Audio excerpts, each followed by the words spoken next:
Bonjour chers internautes, bonjour la famille New Season Church. J'espère que vous passez un bon dimanche dans la présence du Seigneur. Et aujourd'hui, l'encouragement que j'ai à cœur de vous porter se porte sur comment débloquer l'impossible ou comment aller contre l'impossible. Alors il est vrai aujourd'hui que en tant que chrétiens, nous prions Dieu, nous louons Dieu, nous faisons tout ce qu'on doit faire en tant que chrétiens, ce que la Bible nous commande de faire. Des fois, on peut même se penser que nous sommes comme Job. Job qui était un homme dans l'Ancien Testament qui respectait Dieu et même pendant les fêtes, il faisait des sacrifices pour les péchés de sa famille. Il priait, il intercédait pour sa famille. C'était aussi une personne qui était extrêmement riche. C'était une personne qui avait beaucoup d'affaires, qui avait beaucoup de bétail, qui avait aussi une très très grande famille. Il était aussi très prospère, que ce soit professionnellement, que ce soit dans la vie sociale ou privée, familiale. Et Job, c'était vraiment l'homme parfait, si on veut. Même Dieu a vanté Job devant Satan, devant l'ennemi. Où Satan s'est présenté devant Dieu et Dieu lui a dit « Ah, d'où tu viens ?» Et Satan lui a dit « Bah, moi, je viens de parcourir toute la terre, j'ai voyagé sur la terre. » Et Dieu lui a dit, et lui a fait a vanté Job en lui disant « Est-ce que tu as vu mon serviteur Job sur la terre? Tu es sûrement passé devant. » Et même Dieu est arrivé à lui dire que il n'y a aucun autre serviteur comme Job. Et Satan lui dit, mais ça c'est parce que toi tu le protèges. C'est parce que Dieu, toi tu protèges Job, tu le bénis énormément, et c'est pour ça qu'il te respecte. Et aussi, c'est comme ça dans notre vie, nous faisons tout ce que Dieu nous dit. Nous respectons la Bible, nous voyons les bénédictions de Dieu, mais des fois il y a aussi des parties dans notre vie où on se demande pourquoi est-ce que la volonté de Dieu se fait attendre. Alors, bien sûr, dans le contexte, c'est peut-être pas parce que Dieu nous a vanté devant l'ennemi, mais on peut se voir dans Job, on peut se voir comment Job était, et on se voit nous-mêmes en tant que chrétiens pour grandir dans la foi, pour avancer avec Dieu. Et peut-être Dieu nous a même pas vanté devant l'ennemi, mais quand même, la volonté de Dieu tarde. Nous faisons tout ce que nous devons faire, mais nous avons eu des paroles de Dieu, nous avons eu des prières, des gens peut-être vous ont prophétisé un appel spécifique ou une bénédiction spécifique, et ça tarde, et ça tarde.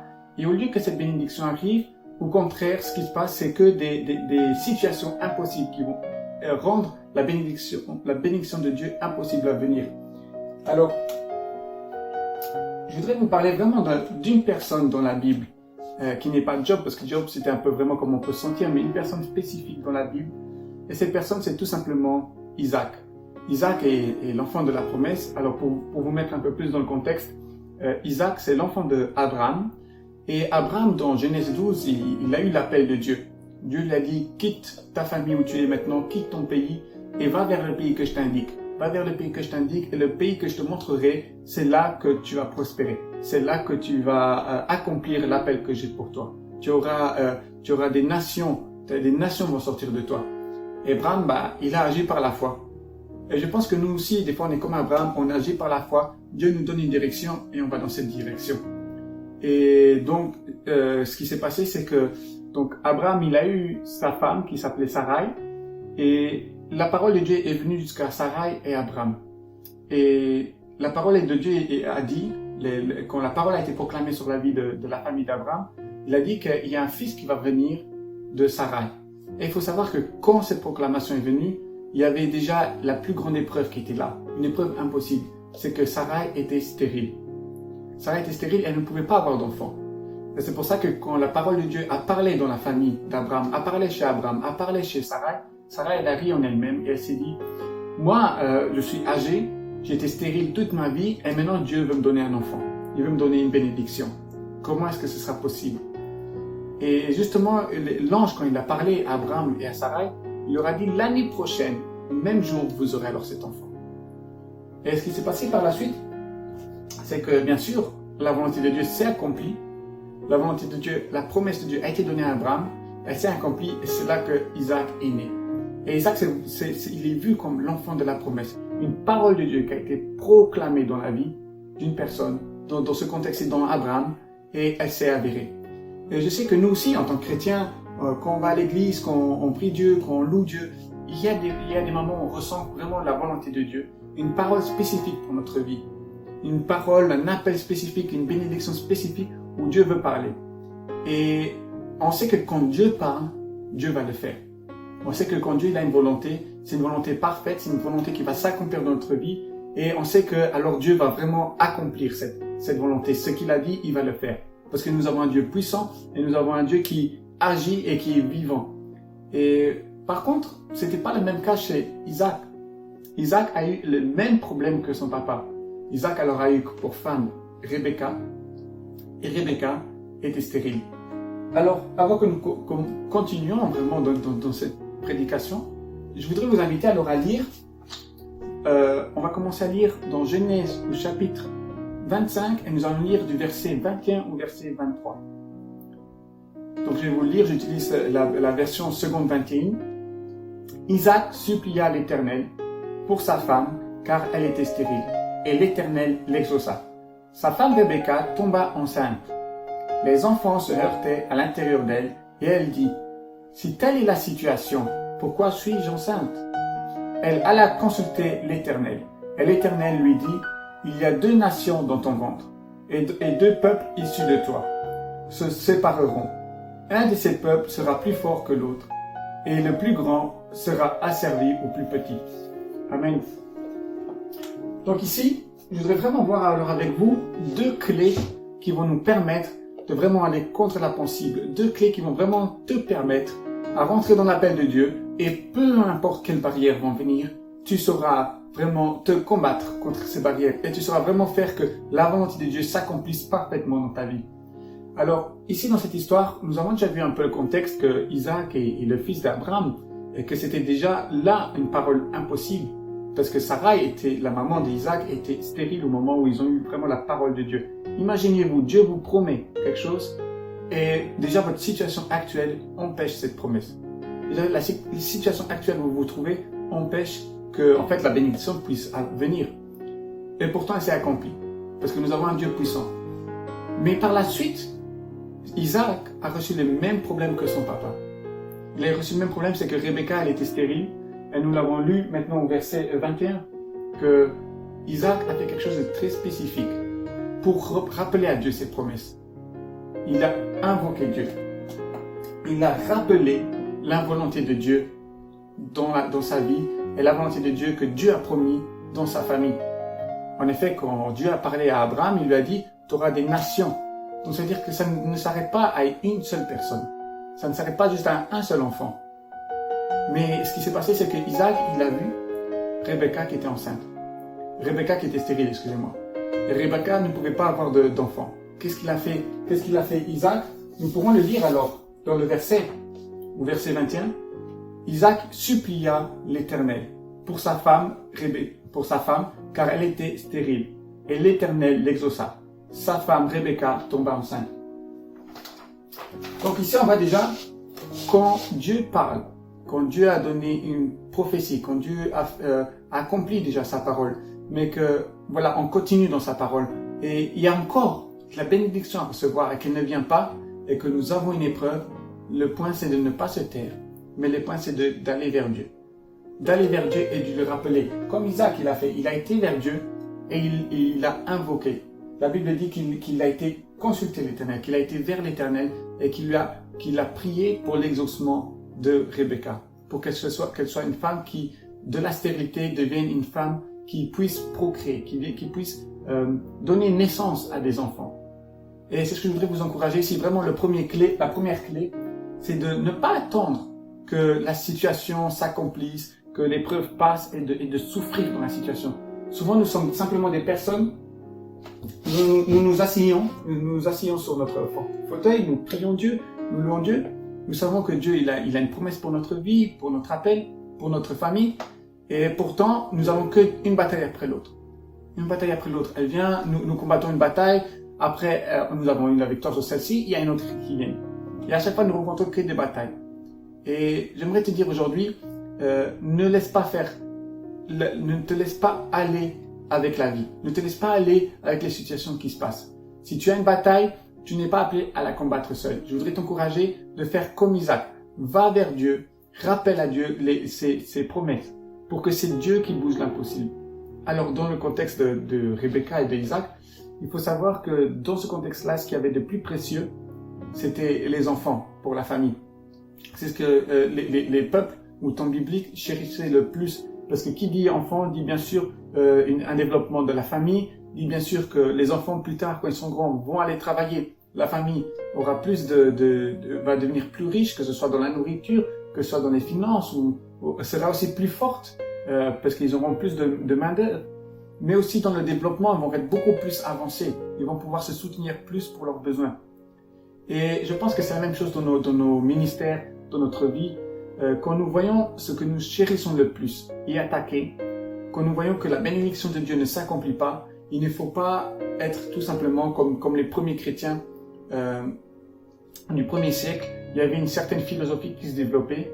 Et cette philosophie était un peu du stoïcisme. C'est-à-dire du fait, bon, si j'ai l'épreuve maintenant devant moi, si j'ai l'impossible devant moi, c'est que c'est la volonté de Dieu. Et à force de penser cela, on devient un peu passif du fait que pour dire, bon bah, c'est Dieu qui veut ça comme ça, j'attends tout simplement que la situation se débloque et je laisse faire. Et à force de penser cela, on laisse passer le temps, et on commence à souffrir. Et après, il n'y a pas seulement une situation impossible qui apparaît, mais il y a une deuxième qui apparaît. Une deuxième situation impossible. Après la deuxième, il y a une troisième situation impossible qui apparaît. Et c'est là que je voudrais vous dire, il faut faire attention. Parce que on va commencer à remettre en question la parole de Dieu pour notre vie. On va commencer à remettre en question ce que Dieu, ses plans parfaits qu'il a pour nous. Et il ne faut pas se laisser aller. Il ne faut pas être passif dans les épreuves. Il faut pouvoir vraiment utiliser la parole de Dieu. La Bible déclare elle-même que la parole de Dieu, c'est comme une épée à double tranchant, à séparer l'âme et l'esprit. Et si on a une parole aussi puissante, il faut savoir séparer et combattre les situations impossibles et en faire des situations impossibles à les faire devenir possibles. Parce que nous avons un Dieu qui fait devenir les situations impossibles possibles. Et c'est ce que nous voyons aussi dans cette histoire avec Isaac. Alors il n'y a pas beaucoup de chapitres sur la vie d'Isaac. Mais ce qui est intéressant à voir, c'est qu'Isaac a rencontré les mêmes problèmes de son papa. Sauf que son papa a eu la promesse de Dieu, il n'a pas dû faire quelque chose de supplémentaire.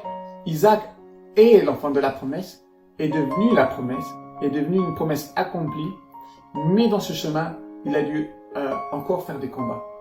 Et c'est pour ça que je voudrais vraiment vous encourager avec ce message. Vous êtes dans votre appel, vous êtes dans la bénédiction de Dieu, ne laissez pas l'impossible apparaître. Bloquez la volonté de Dieu. Vous devez aller chez Dieu, le rappeler Dieu, invoquer Dieu, demandez-lui, Dieu, j'ai ici une situation impossible sur la bénédiction que tu m'as donnée et je veux que tu débloques cette histoire. Je veux que tu débloques l'impossible. Tu dois enlever l'impossible de ta volonté, de ma vie.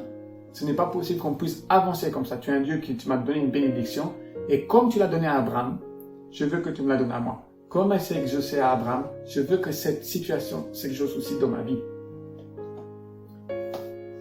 Ne soyons pas comme les premiers chrétiens qui étaient stoïques, qui avaient cette philosophie. Bon, il y a des situations où on ne peut rien faire, c'est tout simplement la volonté de Dieu. Alors que ce n'était pas la volonté de Dieu. Alors, qu'est-ce qui se passe-t-il? Qu'est-ce qu'il a fait concrètement? Isaac, en priant Dieu, il a tout simplement rappelé la volonté de Dieu dans sa vie. Il a rappelé la promesse de Dieu dans sa vie. Et c'est ce que Jésus nous enseigne aussi à faire. Nous pourrons le lire alors dans Matthieu, au chapitre 6, et du verset 9 à 10. Il est écrit, « Voici donc comment vous devez prier. Notre Père céleste, que la sainteté de ton nom soit respectée, que ton règne vienne, que ta volonté soit faite sur la terre comme au ciel. » C'est incroyable, une des premières choses que Jésus a appris à ses disciples. Ce n'était pas de prêcher, ce n'était pas d'enseigner, mais c'était de prier. C'était la connexion avec Dieu. Et les premières phrases qui viennent dans cette prière, c'est de demander la volonté de Dieu. La volonté parfaite qui est au ciel doit se réaliser sur la terre. Imaginez, vous priez la volonté parfaite que Dieu a dans le ciel, que Dieu a prévu, son plan parfait, et vous la demandez qu'elle s'accomplisse dans ta vie. Tu demandes que la volonté de Dieu s'accomplisse dans ta vie. Imagine ce que Dieu va bouger. Il va faire la même chose qu'il a fait avec Isaac. Rebecca était stérile, et tout d'un coup, elle peut avoir des enfants. Tout d'un coup, elle est tombée enceinte. De l'impossible, c'est devenu possible. Et je voudrais vraiment t'encourager aujourd'hui. Vraiment, la première clé, même quand tu es dans l'appel de Dieu, même quand Dieu t'a donné une prophétie, que tu la vois se réaliser, ne baisse pas les bras. Si tu vois des épreuves sur ce chemin, si tu vois des épreuves dans la volonté de Dieu, tu dois rappeler à Dieu. Parce que la volonté de Dieu ne se fait pas tout seul. elle se fait entre toi et Dieu.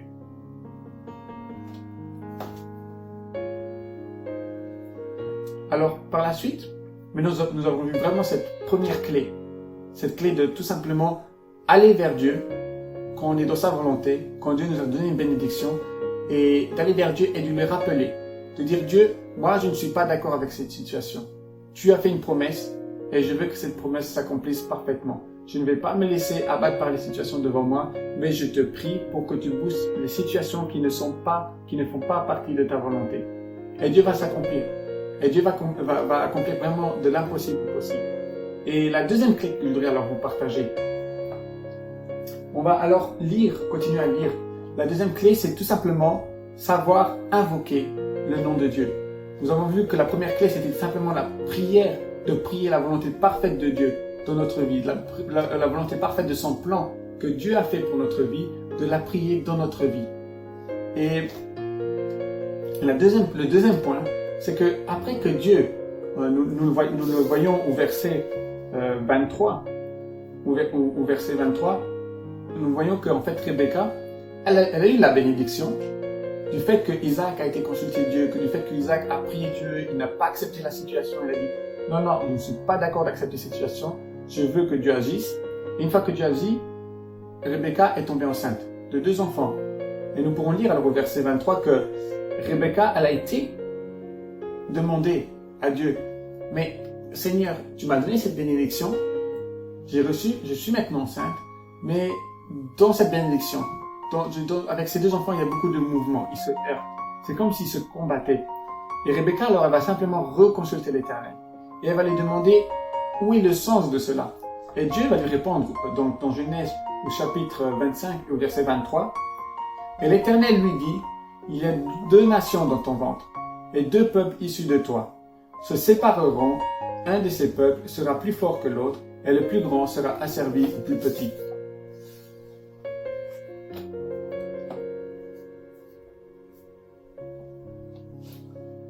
Ici, vraiment, la clé que Rebecca a eue, c'était d'invoquer le Seigneur. Elle-même, personnellement, elle a reçu la bénédiction parce que son mari s'est investi, parce que son mari a fait l'intercesseur, a intercédé pour recevoir la bénédiction. Mais une fois qu'elle a reçu la bénédiction, elle a vu qu'il y a quelque chose qui doit être encore accompli. Et c'est pour ça qu'elle a été alors demandée à Dieu, mais qu'est-ce qui se passe exactement? C'est quoi le prochaine étape alors avec cette bénédiction? Et Dieu lui prophétise alors qu'entre ces 2 enfants, il y aura 2 grandes nations. Et il va même aller plus loin en disant que la nation la plus grande sera asservie à la plus petite, c'est-à-dire va se soumettre sur la plus petite nation. Et si bien sûr on parle des 2 enfants de Ésaü et de Jacob, et c'est pour voir parce que dans cette bénédiction, si on veut, on a le cœur de Dieu qui va commencer à être créé. Parce que Jacob plus tard deviendra Israël, son nom va changer et Dieu va l'appeler Israël. Et Israël sera le peuple choisi de Dieu. C'est la naissance du peuple de Dieu. Et on voit vraiment dans cette bénédiction qu'il y a une autre bénédiction qui va venir, où Dieu voudra s'investir, où Dieu voudra écrire l'histoire avec Israël. Et je voudrais t'inviter aujourd'hui, vraiment, dès que l'impossible a bougé, ne casse pas la relation avec Dieu. Ne t'arrête pas sur la prière. Tu as prié pour que Dieu bouge l'impossible. Dieu a bougé l'impossible, il a fait devenir l'impossible possible. Maintenant, je voudrais t'encourager à invoquer le nom de Dieu, à comprendre, ok, tu m'as donné une bénédiction, mais cette bénédiction est dans ton plan. Il est dans ton plan que tu as prévu pour ma vie, il est dans ton plan que tu as prévu pour moi, il est dans ton plan que tu as prévu pour mon ministère, pour ma famille. Mais comment est-ce que je dois le faire? Qu'est-ce que je dois faire exactement? C'est quoi le but, la vision de ton plan? C'est quoi la vision de cette bénédiction que tu m'as donnée?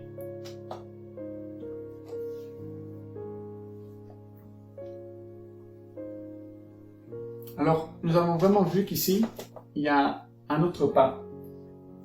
Vraiment une clé que Rebecca a fait, c'est le fait, la Bible dit qu'elle a été consulter l'Éternel. Elle a invoqué le nom de Dieu en fait. Elle a invoqué la présence de Dieu. Et je voudrais vraiment vous lire ici mon verset préféré en fait, qui est Jérémie 33:3. Et Jérémie 33:3 dit « Fais appel à moi et je te répondrai. Je te révélerai des réalités importantes et inaccessibles. Des réalités que tu ne connais pas. » Amen. Alors ici, on va vraiment, c'est le prophète Jérémie qui parle en fait du fait d'invoquer le nom de Dieu Et cette invocation parle en fait, le chapitre 33 parle en fait de la restauration et du développement. Et ici, vraiment, Dieu dit qu'il faut invoquer Dieu pour connaître certaines réalités. Il faut invoquer Dieu pour connaître des réalités dans notre vie. Il faut invoquer Dieu pour connaître des réalités sur son plan parfait dans notre vie ou dans notre ministère. Et c'est la même chose que Rebecca a fait. Elle a été bénie, mais elle a continué à invoquer Dieu. Elle a continué à invoquer Dieu, elle a continué à prier Dieu, jusqu'à ce que Dieu lui révèle un plan qui est derrière cette bénédiction. Et je voudrais t'encourager alors vraiment aujourd'hui, c'est de continuer à invoquer le nom de Dieu. Alors qu'est-ce que ça veut dire exactement invoquer? Ici il est écrit, fais appel à moi et je te répondrai, dans Jérémie 33:3. Mais qu'est-ce que ça veut exactement dire? C'est quand nous regardons le sens hébreu de faire appel à Dieu, ou le contexte, le fait de, ok Dieu, maintenant je t'appelle, ça veut dire convoquer, inviter. Ça veut en fait tout simplement dire, Dieu, je te convoque, Dieu, je t'invite maintenant dans ma vie. Mais c'est pas un invité que vous invitez, par exemple, on va dire que vous faites un repas de famille et vous allez inviter toute la famille, les cousins, cousines, la grand-mère, et voilà, tout le monde vient chez vous et vous mangez un repas et vous discutez, voilà, vous passez une bonne soirée, vous passez du temps dans la présence de Dieu, et puis c'est tout. Puis après, tout le monde retourne chez soi. C'est pas, vous n'invitez pas Dieu pour passer un bon repas, on va dire, n'est-ce pas? Mais là, le sens du fait de convoquer Dieu ou d'inviter Dieu, c'est Dieu, je t'invite maintenant pour construire. Prenons par exemple simplement cet exemple. Vous êtes dans une société, vous avez maintenant une réunion avec vos collègues parce que vous devez parler d'un projet. Donc vous allez les convoquer, vous allez leur envoyer une invitation pour la réunion, pour une certaine horaire, pour un certain jour, une certaine date. Et il y a ce jour et cette date qui arrive et vous avez cette réunion. Et dans cette réunion, chaque personne a, comme on dit, son plan, sa vision sur ce projet. Chaque personne a aussi sa tâche à accomplir, n'est-ce pas? Je sais pas, par exemple, on parle de projet de construire un grand immeuble. On a l'architecte, on a les chefs de chantier, etc., etc. Et chaque personne va dire, ok, maintenant on est à ce stade-ci, maintenant il faut faire encore ça. Les plans, par exemple, de la maison, le toit doit être revu. Voilà. Et là, il y a la réunion qui se fait. Et en fonction de cette réunion, vous construisez le plan de ce bâtiment à construire. Et chaque personne a sa tâche et chaque personne a aussi son devoir à faire. Et c'est ce que le mot invoquer veut dire, ou quand dans Jérémie 33:3, il est utilisé de faire appel au nom de Dieu. C'est que nous rappelons Dieu sa tâche à faire dans notre vie. Et oui, quand on pense être chrétien, le mot chrétien le dit lui-même. Un chrétien, c'est une personne qui suit Christ, donc qui suit Jésus. Quand nous regardons la vie de Jésus, Jésus a fait son ministère, mais Jésus déclara qu'il fait des miracles aussi à travers le Saint-Esprit, donc il travaille en symbiose, qui travaille en communion avec le Saint-Esprit, avec Dieu lui-même. Dans Jean 14 lui-même, il est écrit que Jésus dira, tout ce que vous demandez en mon nom, je le ferai. Dans Jean 14:14. Et c'est vraiment à travers cette prière. Et vraiment la deuxième clé que Rebecca a compris, c'est que, voilà, il y a un plan de Dieu pour ta vie. Il y a un plan de Dieu. Et puis nous avons des épreuves dans ce plan de Dieu. Il y a des épreuves qui ne font pas partie de la volonté de Dieu. Et contre ces épreuves, tu dois prier, comme Isaac a fait. Mais après, tu dois être comme Rebecca, continuer à travailler sur ce plan de Dieu. Tu as eu la bénédiction, mais continue à travailler sur ce plan de Dieu. Continue à travailler avec cette bénédiction. Ok, l'impossible est bougé. Maintenant, Dieu, tu t'attends de quoi? Qu'est-ce que je dois faire avec cette bénédiction? Et c'est là que tu vas invoquer, tu vas convoquer Dieu. Et tu vas commencer à comprendre son plan. Dieu va commencer à te révéler des étapes du plan. Comme on a pris cette image d'immeuble qu'il faut construire, voilà, il y a chaque fois une étape à passer et après une certaine étape, on doit se revoir, se reparler pour faire le point sur la construction, sur le projet. Et une fois qu'on a fait le point, on prévoit la prochaine étape. Et c'est ce que Rebecca a fait. Et c'est ce que je veux t'encourager à faire dans ta vie, dans ton appel avec Dieu, dans ta relation avec Dieu. Ne soyons pas passifs. C'est pas parce qu'il y a des épreuves qui arrivent dans notre vie que c'est comme ça que ça doit se passer. Non, il y a des épreuves qui arrivent dans notre vie parce que Dieu a fait comme avec Job. Il a présenté avec fierté, il a présenté Job devant l'ennemi, devant Satan, et il a dit, voilà, ok Satan, je te laisse maintenant la pleine autorité sur lui, tu n'as juste pas le droit de le faire mourir. Et Job, il a eu la maladie, il a perdu sa richesse, il a perdu sa famille, ses enfants sont décédés. Et Job est resté fier et il est resté fidèle à Dieu. Et c'est la même chose pour nous. Quand il y a des épreuves qui arrivent, c'est peut-être parce que Dieu nous a présenté comme Job, a été présenté devant Satan. Mais il y a aussi cette deuxième revers de la médaille, cette deuxième face de la pièce, c'est le fait que il y a certaines situations qui viennent simplement parce que la vie est comme ça, parce que voilà, à cause du péché ou à cause simplement des épreuves de la vie, mais ça ne veut pas dire que ça a été maintenant créé par l'ennemi ou créé par Dieu. Il faut faire la différence là-dessus. Il faut faire la différence et prier contre cela. Il faut être comme Isaac et dire, ok, Dieu, tu as parlé de ma vie, je sais que tu m'as donné une parole claire, un réma, et ça, je ne veux pas le perdre. Je ne veux pas perdre cette parole que tu as parlé de ma vie, cette proclamation, cette prophétie, cette parole réma, mais je veux que tu ailles contre. Tout ce qui empêche ta volonté, je vais faire comme Matthieu 6, comme Jésus nous l'a appris, c'est de prier la volonté parfaite de Dieu dans notre vie. Alors proclame la volonté parfaite de Dieu dans ta vie. Tu la proclames, tu pries pour cela, tu demandes à Dieu, tu restes connecté à Dieu, tu demandes sa présence, tu l'invoques comme Rebecca a invoqué. Et une fois que tu as invoqué Dieu, tu lui demandes, ok, on fait quoi? C'est quoi le principe? C'est quoi le but? C'est quoi la vision? Maintenant, je dois marcher où? Alors, vraiment, sur cette parole aujourd'hui d'encouragement, vraiment sur cette optique, je voudrais t'encourager à ne pas rester passif dans les situations. Je voudrais t'encourager à être comme Isaac. Tu as vu que Dieu a agi dans ta vie. Tu as vu que Dieu t'a fait rentrer dans son plan parfait. Et si tu vois des épreuves impossibles, comme par exemple Rebecca qui était stérile, je voudrais t'inviter à ne pas te laisser faire par les situations, mais de rentrer en prière. Et comme nous avons vu, la première clé, c'est de prier Dieu et de lui rappeler sa volonté. Et nous l'avons vu aussi que Jésus lui-même nous l'a enseigné, dans Matthieu 6, de prier la volonté parfaite de Dieu. La volonté parfaite qui est dans le ciel, de la prière qu'elle se réalise sur la terre. Mais prie là aussi qu'elle se réalise dans ta vie. Et après cela, vraiment que tu as vu des situations qui ne sont pas dans la volonté de Dieu, tu vas commencer à être comme Rebecca. Tu vas commencer à être comme Rebecca. Une fois que la volonté de Dieu s'est accomplie, que l'impossible a bougé, Rebecca elle est de stérile, elle est devenue, elle a pu enfanter des enfants. À partir de là, elle a quand même continué à demander c'est quoi la prochaine vision. Et c'est de ta responsabilité de demander à Dieu la prochaine pas de foi, le prochain step de la vision. Et nous avons vu vraiment le mot de convoquer, le fait de faire un appel à Dieu, c'est de l'inviter. Comme quand on construit un projet dans une société ou dans un bâtiment, tu invites Dieu pour qu'il ait son mot à dire, tu l'invites pour l'écouter, tu l'invites pour savoir quelle part lui va faire et quelle part toi tu as à jouer dans son plan. Alors vraiment sur cet encouragement, je voudrais encore te souhaiter un bon dimanche et que le Seigneur te bénisse. Amen.